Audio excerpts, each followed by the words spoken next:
This is your captain speaking. We are ready for takeoff.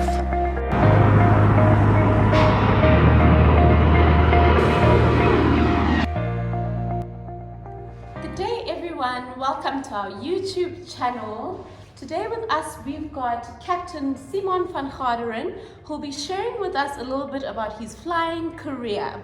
Good day Captain, how are you today? I'm fine, yourself, Steve? I'm well, thank you. Thank you so much for taking time to come share with us. You're welcome. Awesome, let's jump straight into it. And have you ever witnessed any flying incidents or accidents? Yeah, I saw an accident, only one fortunately. My brother was always near the accidents. I never was. I saw one, I was at Lanceria. I was to give an air show in the Buccaneer after lunch, and we were sitting at lunch, and this guy was doing aerobatics in an aircraft that wasn't aerobatics. Why they allowed him, I don't know, but he was flying a Norman Britain Trilender. It had 3 engines, 2 there and 1 on the tail, like a 747, but it was piston driven. And he did a loop at too low a level and too low speed, and hit the ground. And I could hear this aircraft, couldn't see him. I was sitting facing the window with our hosts, and I heard this, and hitting the ground, it's a sound that, there's only one sound like that, and that's a crank. And as I looked up, I saw this thing staggering off. It hit the ground and bounced, and staggering off 200-300 feet, and it was going down. Pieces falling off, pieces of engine. Oh my goodness. Tail engine fell off, and it hit the ground in a bowl of dust, and I thought, well, there's 2 guys really dead. They both survived. They both survived. Wow. The one guy had back injuries, but nothing serious. Nothing, gross surgical corrections and things. But a bit of compression on the spine, and that's all. But the force with which it hit the ground was incredible. I couldn't believe that you could survive it. Yeah. Wow. But that was fortunately the only one. Yeah. Wow. Okay, can you share one highlight from your flying career? I think my career highlight was fetching the Embraer 135 from the factory in Brazil. It was tremendous. It was a fabulous aircraft. It was a 37-seater, fast, 460 through airspeed. It was rapid. Not very long range. It carried 5 hours of fuel, so you could use it for 4 hours. And fetching it there at the factory in Brazil was tremendous. The factory looks after everybody in the area. The factory goes out to the school and says, I see you're doing well. We will buy your books. We will buy your food. That's we will send you to university. You come and work for us. If you're good enough, you can go all the way. The engineers, the design aeronautical engineers are people from the area. That's beautiful. And they give everybody in the factory, it's a huge factory, huge. They could build 1 aircraft a month. Whoa. They delivered 1 aircraft a month. Sure. And the factory stops for siesta, but they don't siesta. Everybody gets a good square meal every afternoon. That is absolutely beautiful. It's very poor except at the factory. The factory does everything for the people in Sao Jose dos Campos, it's called. It's quite a big little town. You could eat off the floor. Everybody has a job. Doesn't have a job. Everybody has a job. Yeah. So they look after the people and they uplift everybody. I thought it was tremendous. I really liked it. Yeah, that's beautiful. Sounds like such a beautiful thing to experience. It was fabulous. We flew over part of towards the Amazon. I wanted to fly to the Amazon, but it was just a bit 200 miles that way. I couldn't. We landed at Cape Recife, refueled. It was a perfect, clear day. We took off from Cape Recife for Ilha de Sal. Water. Nothing. You can't land if you land in water. It's 4.25 hours that way. Yeah.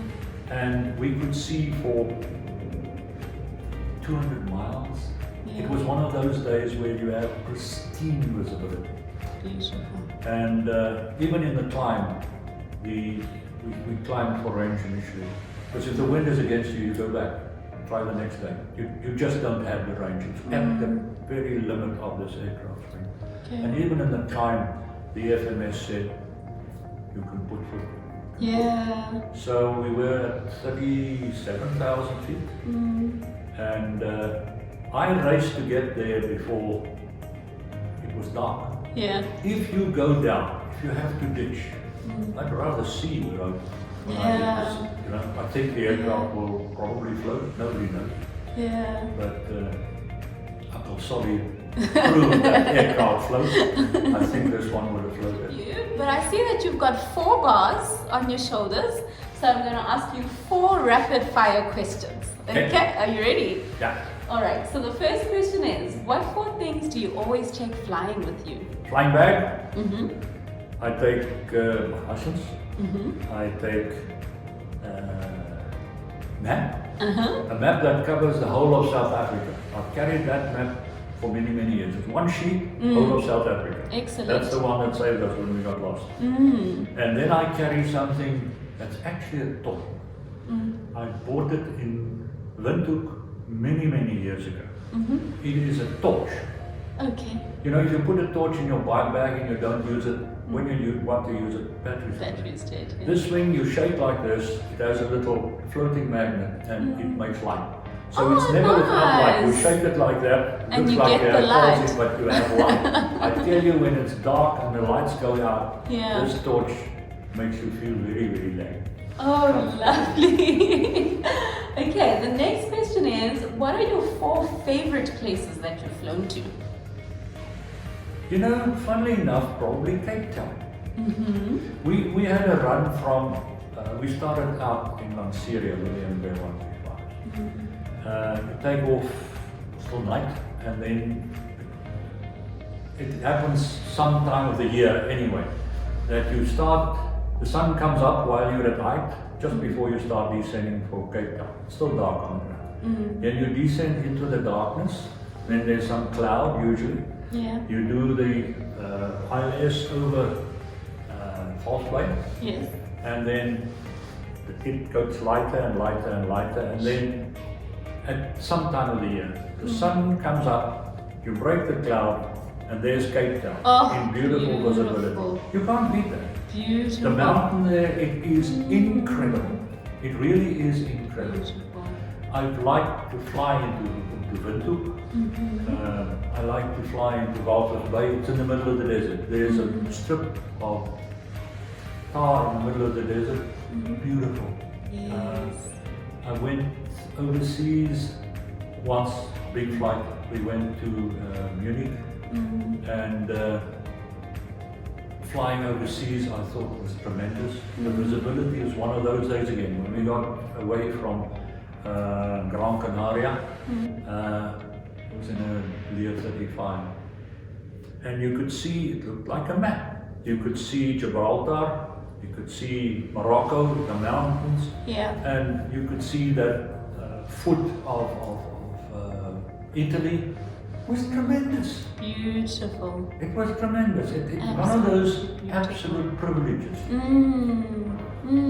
Sure. Very nice.